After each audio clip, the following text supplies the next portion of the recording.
First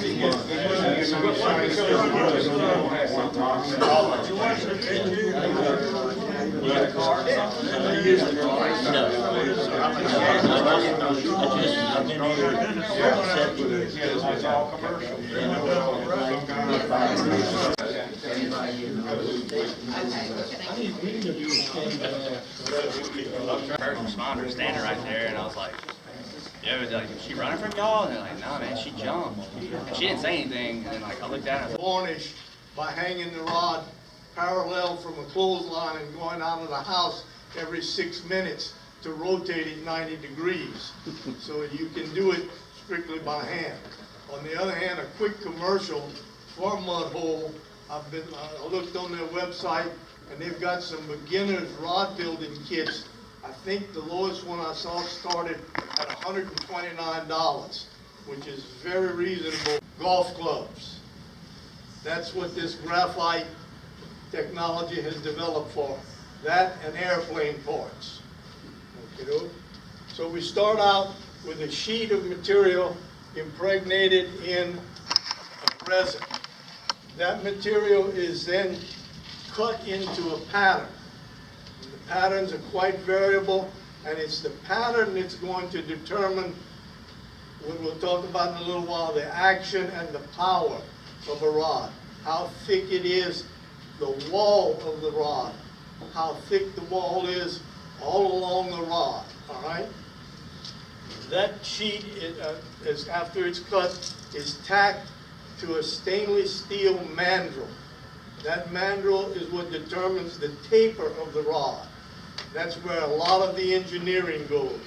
The companies pay guys big money to design those stainless steel mandrels. After it's wrapped around the mandrel, it's wrapped with cellophane. All right, and Stanley said and I've got a rod up here that's still got the ridges on it. You'll see I'll tell you in a little while. After it's cured, the cellophane is taken off, and some companies don't even sand it. They leave the ridges in the rod. It's wrapped with the cellophane around it to pull it real tight, and that's the mandrel, as I said, is what determines the rod's taper. Slide, Sam. Next slide. Next slide? Yeah. Hit me in my head now. The blank is then hung in a vacuum oven, and the heat and the vacuum pressure fuses the graphite fibers with the resin, and then it's removed from that. The cellophane is removed. Most of the companies will then sand the blank to get those ridges out. I have a couple of them that are not sanded. One that was famous for not sanding it, most of you have probably seen them. Shakespeare used to make what was called an ugly stick, and it had ridges along it. Those ridges were from where the cellophane was removed. They were indeed ugly sticks, but my goodness, they would fish. You couldn't break one of those with a truck, okay? Most of the companies, again, will sand it to remove that. Some companies argue that that weakens the blank.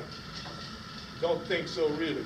Then a protective coating is applied, and again, the video that I have referenced to the G. Loomis company, if you want to look at that, they show it dipping in the protective coating and so forth, and they go on to build the blank. Next slide.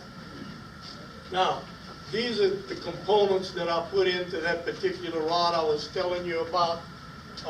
This is the blank. It was from Mud Hole Experimental.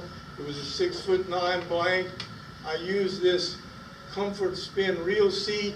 I like those reel seats. I have a couple of examples of them up here because you have something to put in your palm rather than just the tube that the reel is secured to. In addition to that, this is the front locking nut right here, and you'll notice it's this flat tube.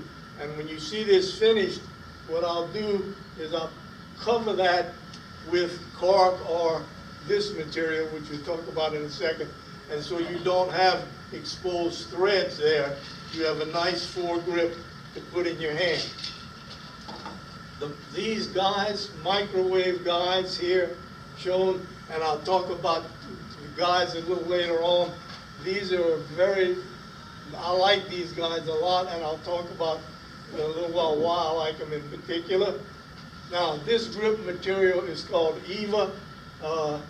It's a vinyl acetate grip. It's a foam. It's very firm, and I'm going to show you a lot of things using that, and I use it interchangeably with cork. I think Stanley's got a rod or two here that have rings of that interspaced with the cork rings. I had used it in this particular rod because of the colors, and I wanted to make it blue and white. Here's the threads that I used to wrap it, and these were some metal winding checks. These I like, they look real good. We've got some rods here with them, but they're kind of a pain to use because you got to build parts of the rod, then measure where the winding check goes, and then order. So you're ordering pieces along, you don't get the whole thing at the same time. Hope you don't stand it. Next slide. All right, now, rod blank. Three things that we're going to be mostly concerned with today. I'm not going to talk about the other two because they're infinitely variable, and that is the lure weight and the line weight.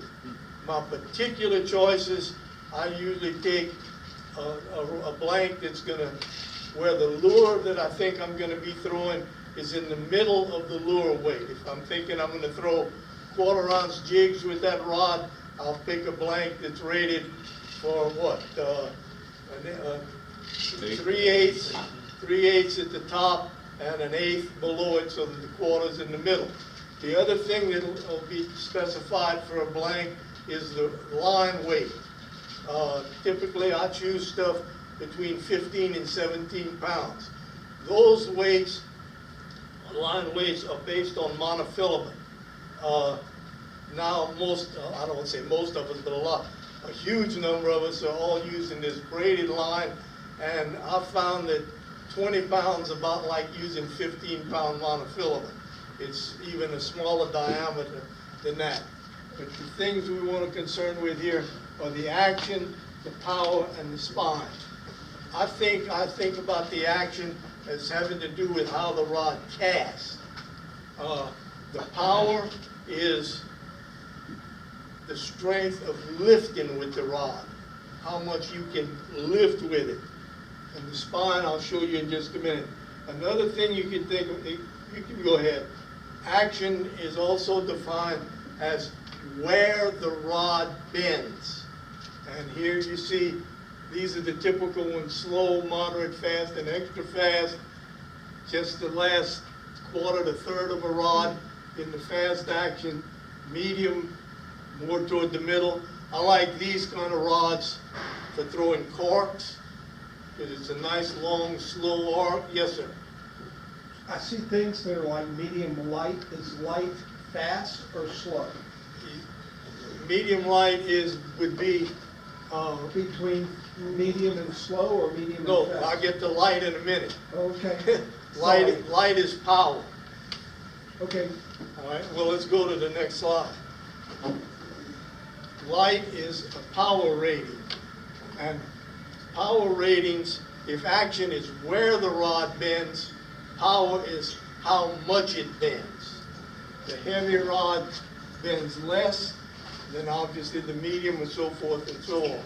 Now, these are shown like this, and you would assume, obviously, an ultralight has to be, or light has to be slow. That's not really necessarily always the case, because when they're wrapping this material around that mandrel, they can wrap extra material in here, so it'll still bend out here like it was light, but this part of the rod will have very thick walls, and so you can lift quite a bit with it, so you can get literally, does that answer your question? Yes. Any combination just about of these two, and believe me, the rod companies build almost all of them. We're going to pass around the mud hole catalog, just so you see it, and some other stuff there. Anytime you want to, you can start passing that around. No. you know, there are thousands of blanks to choose from, and sometimes it gets to be too much. All right, let's go on to the next one. Now, this is something that we do, and I'm not sure yet, back in my day when I was really building a lot of rods and been in a group called Rod Crafters, which was a national, or actually an international group of rod builders.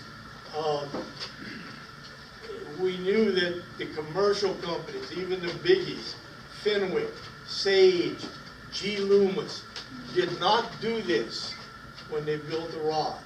It's called spining a rod or splining it. And what you're doing is determining the natural axis of flex. There's a position that this rod wants to bend in. And you can find it very easily. You take a blank, put it on a hard surface, bend it a little bit like this and rotate it, and it will pop right into that position. And usually it'll do it on two sides 180 degrees from each other. And the video from Mudhole on spining the rod is very, very good. So you spine your rod blank to decide where you want to put the guides. If you're going to build a spinning rod, you put the guides on this side. If you're going to build a bait casting rod, you put the guides on the other side. This is extremely important if you happen to be building a boat rod, a big rod for tuna or marlin, because if you don't build it on the spine, when the rod bends with a fish, it's going to bend off to the side. It's going to try to find the spine, and if you've got a 4-pound Penn International reel in front of you, it's going to want to go over there, and you're going to spend a good bit of muscle energy holding that reel straight. If you've got an ultralight spinning rod, it's going to bend anyway. It may not make that much difference. Okay, Stan.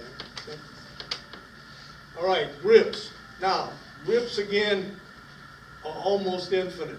I'm going to talk about building your own grip. You can buy grips already made, but I like to build my own because I do some cosmetic things with it. You see them up here. One of my favorites, and this is what I'm going to show you today, is doing what I call a checkerboard grip. Putting a checkerboard pattern in the grip. You can put rings, you can put stripes, whatever you want. You can buy plain grips, you can buy grips with rings. I've never seen grips with the checkerboard for sale. You can buy cork grips, you can buy Eva grips. I'm going to show you another grip after a while. The very popular one now called the wind grip. Another thing about grips, today you see a lot of what's called split grips, where you have a short section behind the reel seat to hold on to, then a gap, and then a butt piece. We speculate that one reason that came about is cork got so expensive. You know, a rod company wanted to sell a rod for $50. You couldn't do it if you had $30 worth of cork in the handle. So put a gap. The other thing is custom builders started doing it so we could put decoration in there. And you'll see, I'll show you a bunch of that. Okay, let's go. Now, what I recommend that you do, if you build, and I'll build in a cork grip, which is my preference. I like cork, I feel it's very comfortable. It probably won't wear totally as long as Eva will, but if you take care of it, you can get, I got some rods up here that are 20 years old, and it works pretty well. Cork grip, unless you buy the whole grip, comes in 1/2-inch rings. And what I recommend that you do is you put them on the blank, butt in first, slot them down the blank, and you bore them out so that each one fits comfortably on the blank. You want a little bit of space because you're going to come back in a little while and put some epoxy under that. And you want to bore them out individually. Otherwise, you're going to end up with 2 different angles of bore if you glue a bunch of them together and try to bore the whole thing. These are just fiberglass rods with sanding paper wrapped around them. Now, after you've bored them out, you take them off, and I usually put them on a piece of all thread, and I did this one. This one, as you can see, is actually done with EVA instead of the car. You put them there, and I glue them together with some kind of wood glue. I've for years used Elmer's, and I've just started trying the Gorilla Glue, and the last rod I just built, I used this Tide Bond. You don't want to use epoxy here unless you have, and you are very good with a lathe. The reason you don't want to do that is because when you squeeze this together, you're going to get a little bead of glue between each one of these rings. The epoxy is going to be harder than either the EVA or the car. And when you go to sand it, unless you're very good, you're going to end up with a bunch of little ridges in your grip, and that's not going to feel good in your hand. So I use these kinds of glue here. I put it on a piece of all thread, tighten it down, keep it pressed together, and here's where you start. So you hurry up to do this, and then you got to let it dry 24 hours. So I did it at 8 o'clock this morning. I don't touch it till 8 o'clock tomorrow morning. Okay, next slide. Then I take that and I put it on a mandrel. You can put it on a mandrel, and you can leave it on the all grip. I just don't like to tear up the threads on my all grip. I've got this lathe that part of my rod building apparatus. Like I said, I've acquired this over 50 years. You can do this with a drill mounted in a vise, but I suggest you make something to hold the other end of it so that it rotates and it doesn't do this. Because a drill will do that, and then you're not going to get a nice smooth handle. Next slide. This is what it looks like finished. Okay, next slide. Now this is how you build a checkerboard. I put this in because I just like to build checkerboards. Santa, can you all circulate this saw, this, and this around the passes? This is all with these are EVA things in the process of building a checkerboard grip. You start out with your EVA tube, have the little jig, here, Pablo, this thing. The whole thing. Yes? Yeah. I cut part of the way into it so you can see how it works. You cut a bunch of pie-shaped sticks with it. This is the blue one. I can cut the same thing in the white. Then I glue them together in alternating positions to make a tube. And again, no epoxy. Stay away from the epoxy. All right? After we've done that, next slide, Stanley. I put it on a lathe. I usually use my lathe, and I cut a series of rings of whatever thickness I want them to be. Usually anywhere from a quarter of an inch to a half inch. Sometimes, again, then I put those rings together, put them in on my press using my all thread, glue them, let them dry overnight. Next slide. Back to the lathe, put it on the lathe, sand it with increasing finer grips, and there it is finished. We got a finished piece circulating around. You see how it comes out smooth. Next slide. Then we assemble the whole thing. This particular rod, and I'm going to talk about this part of it later, and there's a split grip, and the split grip section was done here what we call marbling. But we take the respective parts of the grip, put them on the rod, including the reel seat. And again, now this is, remember I told you, you see how I've got an EVA grip over the threaded part of that foregrip piece. That makes a nice thing to hold on in your hand. We've got a couple of those up here that are done in carbon. Now, and you mount all this directly on the blank. Your reel seat is going to have a bigger diameter hole than the blank. Again here, you have to do something to fill it up. It's circulate this if you would. You can buy graphite arbors and bore them out to fit in there and sand them down so they'll fit snug. You could use pieces of cork or whatever. What I've found that I like, and it's circulating, I found this porous adhesive tape, and I'll cut little strips of that and build up arbors on the rod that'll be the same diameter as the hole in that reel seat. Then with that porous adhesive, you saturate that with your glue. And here comes your fun part, you get to use epoxy. Here's where we use epoxy. You saturate that stuff with epoxy, you fill, and you make it in gaps. You don't fill the whole thing. You fill the gaps in between with the epoxy, and you slide your reel seat down over that. Now, again here, be very careful when you do that to keep the reel seat where the reel is going to be aligned with the spine of the rod, where you're going to put the guides. If you haven't put the guides on here yet, you build a rod from the butt end to the tip. Now, a lot of the commercial people, and you see this in the G Loomis thing, as soon as they get the rod, the grip and stuff on the rod, they'll go put the tip top on.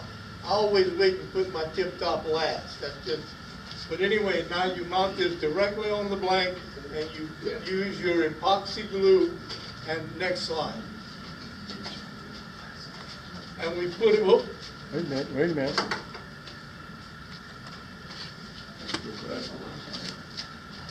You use that arrow. There you go. You put it in a rod press. Again, boy, the hardware store loves me. I buy all thread by the yard. This is just some pieces of plywood with some holes drilled in it. Push this down, tighten this down so that all this is being pressed together. And as I said, here's where you get to use your epoxy glue. Another alternative, and I showed you this before, you can do this with a big rubber band. These big double rubber bands work quite well for holding this together.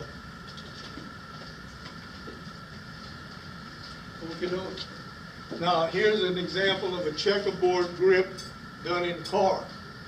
Actually, this might be one of standard rods. And this is the wind grip.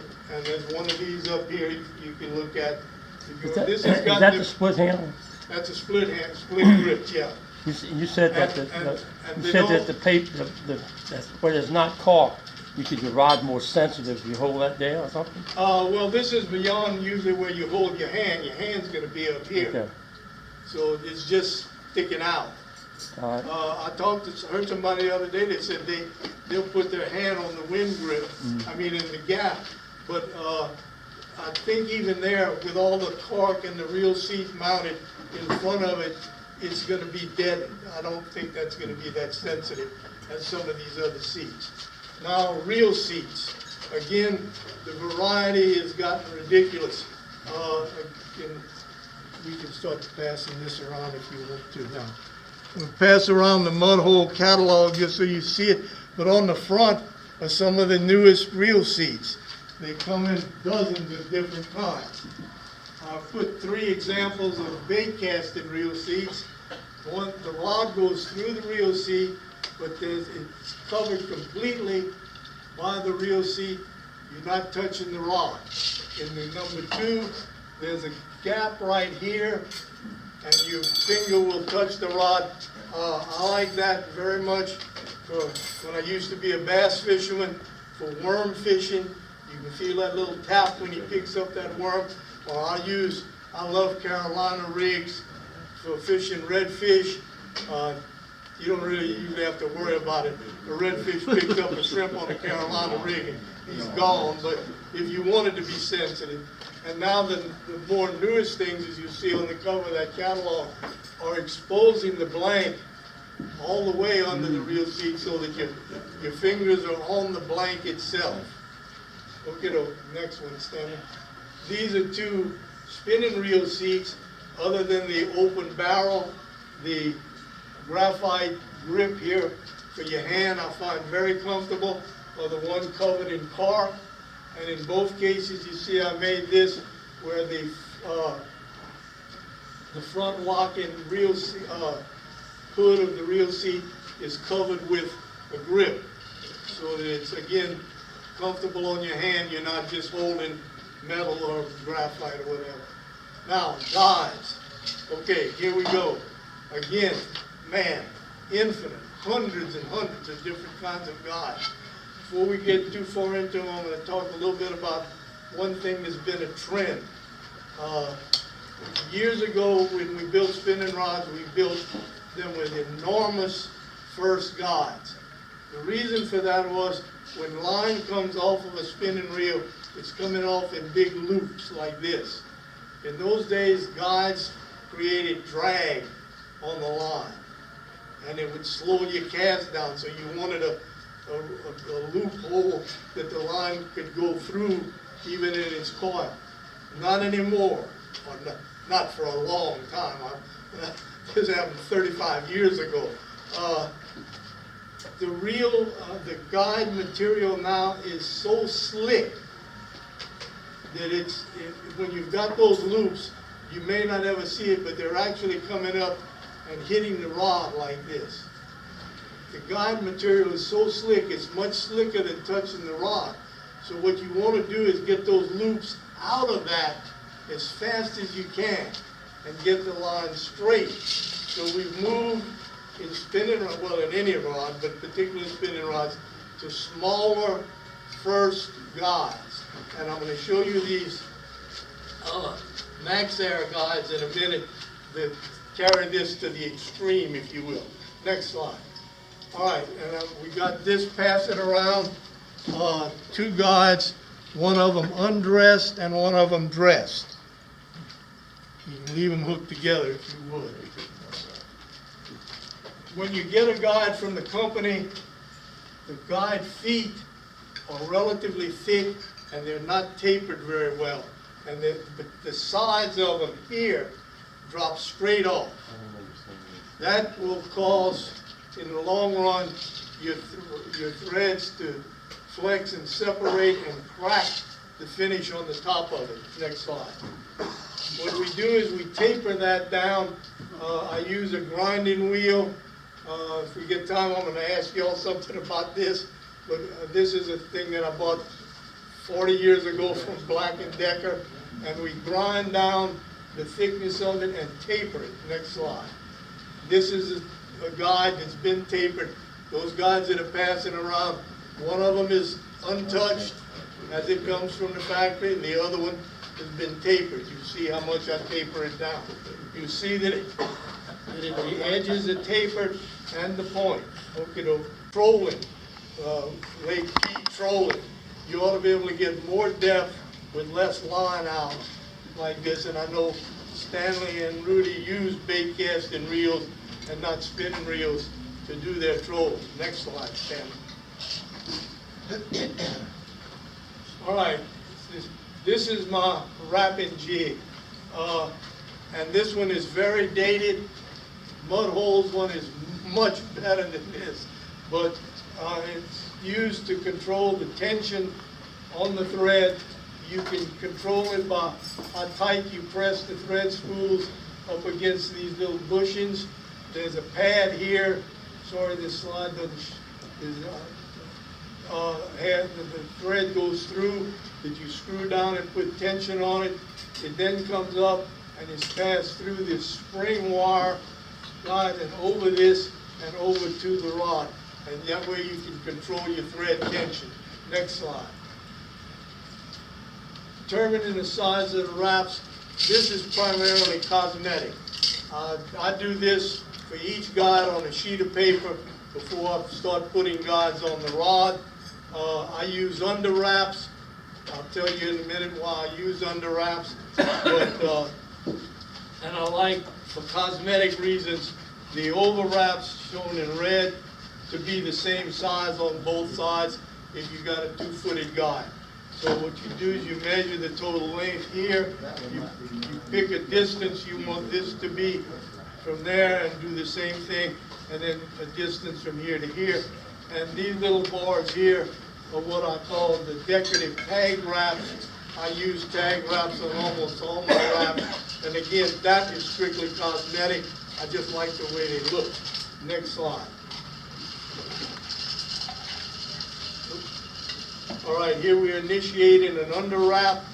I use an under wrap, one, because again, I got in this business when graphite rods first came out, and they were very delicate. And we thought that there was a problem with a guide foot being wrapped down tight on graphite would scratch it, and you scratch, in those days, I don't know about so much now because I use under, but if you scratch a graphite rod, that's a weak spot, it's gonna snap. So we put thread underneath it. Also, it looks nice. So I'll put, that's what these tags are for. So here's the under wrap on this piece of glass completed. I'll wrap under 2 loops, one to pull the running line through, and the other for the finished tag wrap. What you do is you put your finger right here. You put my finger because I was holding the camera with that hand. You put your finger there, you cut that, next slide, and you skipped one, but that's all right. You put it through that loop, there it is. Put it through the loop, next slide. You pull it up tight, up against there, next slide, and then you cut it as close as you can to that loop, and you pull it underneath, and it won't come loose. Next slide. All right, now, having done the under wrap, this next step is an iffy thing. You can or cannot do this. Sometimes, and I like to do it, we do what we call flaming. I personally have a little micro torch. If you put butane in, you could probably do it with a big cigarette lighter. But when you pull this thread, it's going to be a little bit fuzzy, not stuff you'd have to really look microscopic. So you pass a flame over it real fast, and that burns that off. If it makes a little lump, after you do this color preserver, you can come back with a double-edged razor blade, and I recommend a double-edged one, and just ease that little lump off. But you want to treat it with color preserver thread sealer. I always use Flex Coat.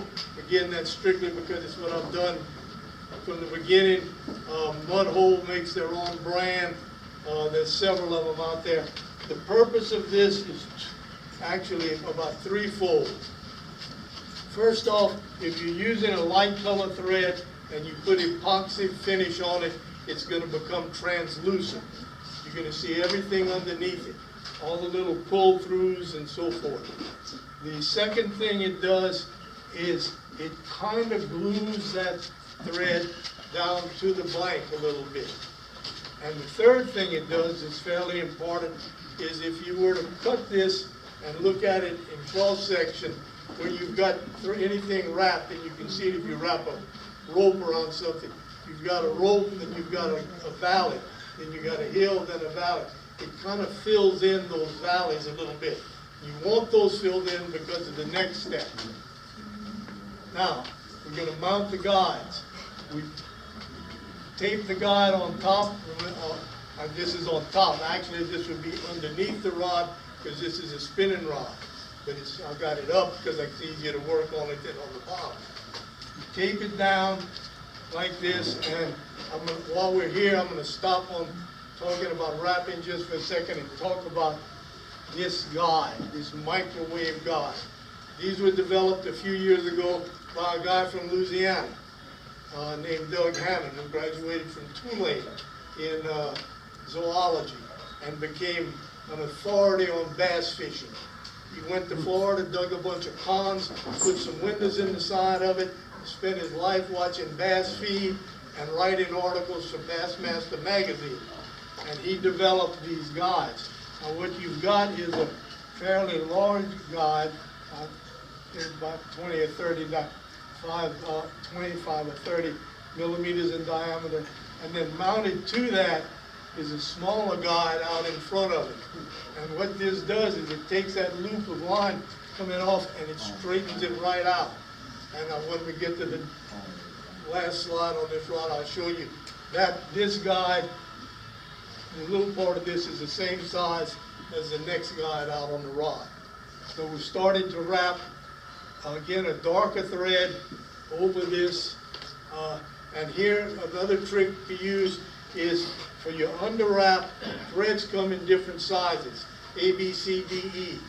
You use a size A thread for the under wrap, which is very fine, and then you use a size D thread for the over wrap.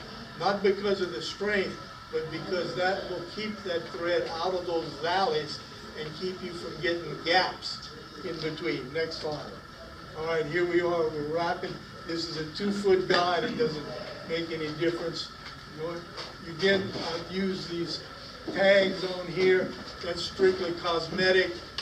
There is a little bit of a functional thing to it, I'll tell you about in a second. But mostly it's cosmetic. Next slide. Here we are completing it. Again, you through loop, pull throughs, one on this side of the guide for the running line and one on the other side for the tag line, which is on the other side of the rod. Go ahead, Stan. You cut it and put it through the loop. Next one.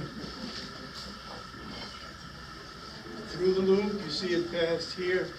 Here's the, and then you pull it up tight again and cut it off. Just click, you know. Now aligning the guides, I did the picture with the 2-foot guide with these. Your guide should be pretty well aligned from where you taped it, but you hold the rod up, point it at an appropriate background, line the V shape of the support up with the long axis of the rod, and it should also fall right in the center of the ring. And you can move it, it's still movable a little bit. Don't push it too hard. Hook it up. Then again, we color preserve the dark wraps. Now here, I'm going to talk about, you need to be a little careful with this stuff and don't get it out beyond where you're going to put the epoxy. The reason for this is this stuff is water soluble and it will absorb water from the air. And if it sticks out beyond the epoxy, it'll take water from the air and draw it in under the epoxy and cause that stuff to yellow and eventually split. If you color preserve it, go ahead. Next. Then you coat it with the epoxy. Again, I use Flex Coat High Build Epoxy Rod Finish. It's UV protected. Put it on, and then we put it in the rotating rod dryer, and we let it dry. I usually let it go about 8 hours before I pull it out of the rotator. This rotates it very slow. Now these last slides are strictly cosmetic things. They don't do anything to the function of the rod except make it look good. And if you're building a custom rod, you want something nobody else has. Plus you also can add $200 or $300 to your rod. Now, I'm going to talk about these. They cost to be pretty. These can be done either in a split grip on a spinning rod or a split grip rod, or you can do it as in front of the foregrip, and that's called a butt wrap when it's in front of the foregrip. So we can talk about filling the split grip and butt wraps, 4 kinds of things: marbleizing, decals, thread wraps, and feather art. And we're going to start a little boxing around. That's some feather things that I've made. He got made the feathers, that's what he puts on the rod. All right, marbleizing. You take the rod and you tape off where the grips are going to be. You coat that with your epoxy finish, and you take some pigments. In this case, we use blue and silver, and you put a drop of it, and you take a toothpick, and you just let it draw around as the rod rotates, and you get a finish that looks kind of like this. that's called marbleized. Decals, this particular one happens to be redfish scales. There's one of a redfish, a saint's emblem, anything you want. An artsy craftsy redfish. These are some feather arts. There's some of them being passed around that haven't been put on rods yet. I'm glad they're going because please get a look at these on the rods themselves. I like these. They look like little bugs. Make little bugs with them. Thread wraps. All the wraps you're going to see up here on the pictures are basically off of what's called a basic cross pattern. And that means you're wrapping the thread across the long axis of the rod. You have, back up if you would, Stanley. You have 4 sides to the thread. You have a top that's going up when the thread's going up, a top that's coming down, number 2 here, a top that's going up underneath, and a top that's coming down underneath. Okay, now if you keep everything on top, this produces what's called a chevron pattern. Next slide. And here's a chevron pattern. These are open. You see that here's one chevron and there's the next one. This is in one direction. All the chevrons are facing the same way. This is a 2-directional chevron. You see one set of them going this way and then one set coming this way. This is closed chevron. This is kind of tricky to do. You wrap it till it touches the one in front of it and so forth. And that's tricky because of the taper of the rod. These up here close faster than these down here. And so to begin with, you have to figure out this has to be further away from this one than this one does from this one. And there is a system for doing that, but I'm not going to spend time on it. The next thing is a basic diamond wrap. Instead of all on the same side, you alternate tops and bottoms. Next slide. Here's an open diamond. You see it forms a diamond wrap. Next one. Here's a closed diamond. Next one. This is diamonds around diamonds. Here's the central diamond, and then there's a diamond on each point of that. Next one. Here's a fancy one. This one's fish. Little fish going, and it's closed. Next one. Another fancy one. And please look at these on the rods. These are eagles. Next one. And here's everybody's favorite cosmetic effect, your name on the rod. Next one. 2 books I'm circulating by Dale Clemens, right up here. You might still be able to get those at the library. If you want to look at something, take a look at the color pictures in this. And all of these patterns you see in here are based on that cross wrap business. Next one, the mud hole catalog. And that's all, folks. Good job, Pete, good job. One more thing now. Having seen all that, I gave each one of you a little piece of pink paper. I want you to write on there what you would pay for the labor to build you a rod. Not In the other words, what bark. do you think it's worth for someone to build your rod? What do you think it's worth for someone to build you a rod? Look, T-Dot said, look, $20, y'all go up there and take any rod you want. What? How much? 20. 20? Oh, yeah, right. How long does it take you to build, not counting the spade goes, I said you gotta do something a minute, cent more a day. Your actual work time. I can build a rod, including that, in a week. Okay. How many hours? That's your downtime. How many hours? How many hours does it take? Of your actual work. I can only work on that fish wrap that you're looking at, about 12 hours. Question was, do you recommend sealing your caulk rods? No, William says yes. this one works very well. Yes. I have a couple of Loomis rods, and I reached out to them, and they did not recommend sealing. They didn't like it. Yeah. I don't argue with Loomis. I have met, Steve Rajeff, who's using it to fish. You're better off starting with scratch. Well, I got one that's just the hook guy. What, That's an easy one. what's wrong? The guy. Rods across the seats, go to Home Depot, get yourself a piece of carpet and put it on top of the seats.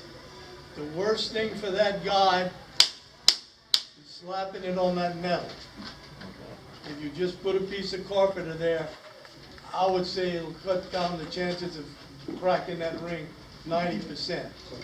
Another thing on those rings, these guys like that, if you have an older rod, they recently, one of the companies has come out with what's called a ring lock guides. But if you have older ones with those, is make you up some epoxy, take a toothpick and put a thin line of epoxy where the ring sits in the metal reel seat.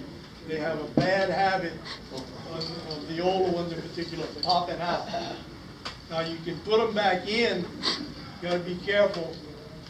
If the ring doesn't break, and I hate to do this on a rod because inevitably I end up burning the rod, I would take the ring, the guide off. You heat the guide. Three of them have ceramic barons in them. They're all in very good shape, and I hate to say it, but they for sale.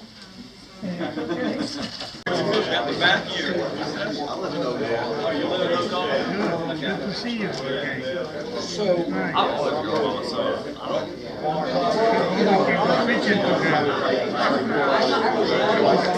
when we can go fishing together. Yeah, we can.